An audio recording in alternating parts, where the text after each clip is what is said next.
on this channel, but just know I'm still here. I went to my daughter's house a couple of weeks ago. She was sick to help her with her grandbaby, which is my great grandbaby, and just to, kind of lighten her load a little bit. Because when you're dealing with a toddler, that's a lot of work. So I was going to bring him here, but, if he's there when he can go to daycare, my time when I had to be up and moving, during the day is only a few hours before time to give him his dinner and go to bed. So I did that. Cooked for them, gave her medicine, straightened out the house and doing stuff. Things you would do, a loving mother would do for a child, or anyone for that matter that they cared about. But I just want to say, there's so much stuff going on in this world. Don't let the things other people do steal your joy. Because when you look around and you watch things on YouTube, excuse me, y'all, and you watch the news, it kind of clouds your view a little bit. But you know what? Just because that comes and clouds your view, God said, I'm here and I will bring out the sunshine. So don't let nothing steal your joy. Things come and things go. But God is still on the throne. He's still in control. I know it's summertime and we want to get out. And, even my husband and I, we want to take a little vacation or weekend trip. But, when you don't have it in the budget, you just don't have it. So I just said, Lord, whatever you bless me with, I'm going to be satisfied. If I don't get to go anywhere, I'm fine, because I'm still in the land of the living, y'all. And we can do little things together. It's no biggie. We might get a chance to get away, but hey, if I don't, the world is still turning. But there was a soap opera a few, back in the day called As the World Turned. As this world turned, God is still making a way, baby. God is still saying, I'm sitting here on my throne. I'm looking down at my children. A good father going to take care of their children. Y'all know that?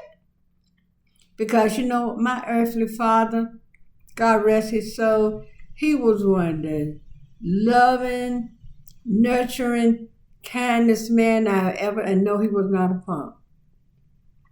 Okay, young people would say, no. My mother stayed sick a lot. My daddy drove truck. So I had to be front and center real quick when I grew up.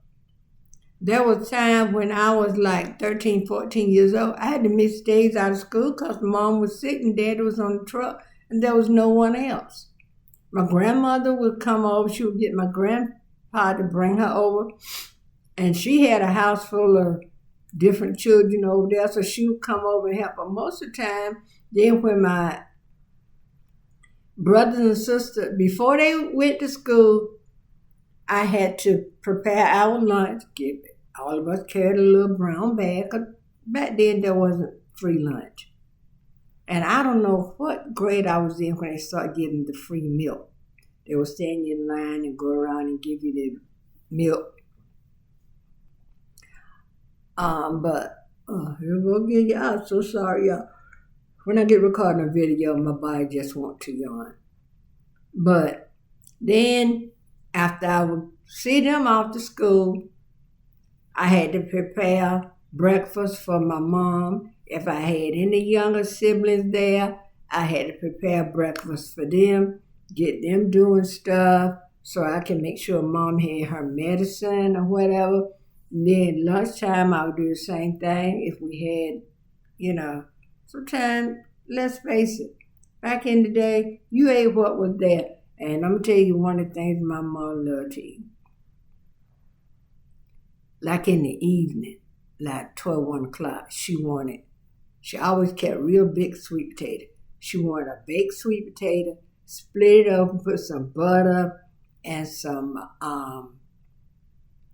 put some butter and sugar on it and a little cinnamon. Oh, she loved that. So whatever we had, I made us a little light lunch, and now we had to cook dinner.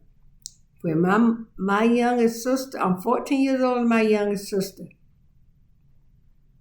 When my mom was giving birth to her, I was in the kitchen making biscuits. Yes, the doctor, my youngest sister was born at home. She was premature. She had to go to the hospital, be put in the incubator. My youngest brother, I think I'm 18, 19 years older than him, so he's about the same age as my oldest child. Only a little bit of difference. But I said all that to say this. I had to start doing things, I had to mature quickly because I was needed to be there and take control. So I did. So when my dad was out on the truck and everybody went to bed, I made sure the house was locked, made sure Mom had her medicine, if that was a time when she was sick. And then I would most time be the last one to go to bed. And y'all, I was 13, 14 years old, like I said. And by the time I got 16, I had a lot of responsibility because my mom got real sick. I mean, you got to do what you do. But you know what? Even though I might have missed time from school, caring for my mother and my younger siblings, helping out around her, I did not. When I went to school, I made good of my time that I was there. I got makeup work. The teacher would let me take makeup tests and things. I didn't miss a beat. I didn't fail my grade. I did good in school because my mind was, one day, I'm going to be a mother, a homemaker, out in the business world, owning a business. I'm going to be doing something. I needed the time that I was able to go to make sure I got it up here, that I took it in. I didn't have time to sit in school and play. Now they're not teaching cursive and a whole lot of stuff they're not doing. But I digress. Let me get back to something else, y'all. I think I'm no longer going to watch anything on TV that has to do with the man in the office. Because sometimes when I turn my TV on, he dominates. And it's not anything good that he's doing. And a video about DoorDash scamming people, Adante London. I'm tired of it. So I'm watching Big Valley. I love my Western, so I'm watching Big Valley. I'm on season 1, I think episode 10 or 11.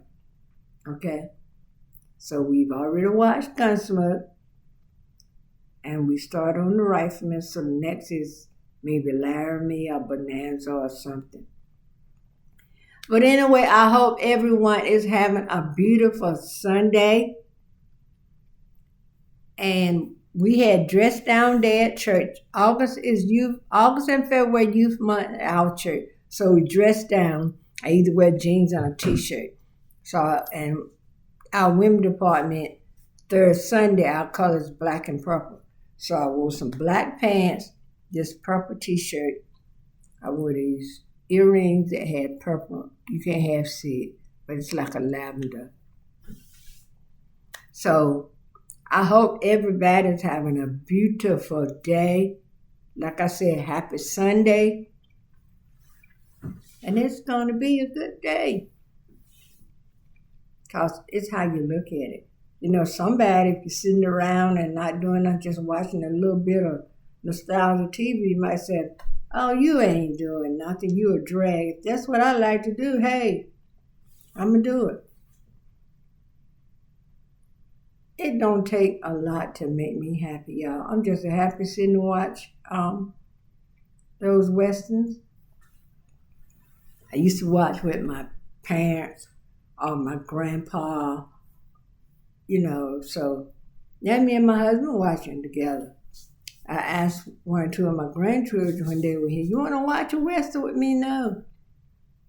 But I did get one of them one time to watch some Annette Funicello and Frankie Avalon movie with me. They're out on the beach and stuff.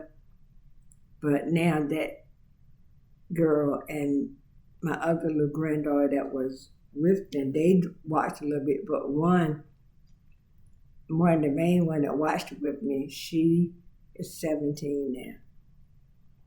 So they grew up so quick. Y'all get all the hugs and kisses and everything you can while they at that age where they don't mind getting hugged and loved on. All right. Okay. See you in the next one. Please like, share, and comment. And thank you for visiting my channel. Everyone, please share. I'm going to try to get a little more active. I'm making doll bandanas. I want to get them on Marketplace or whatever so I can start to. And I did want to make some pillowcases. So I think the lady from Retired Happy made one. I'm going to watch her video. I started but got sidetracked. So I'm going to have to go back in my history and watch it. So until the next one, bye.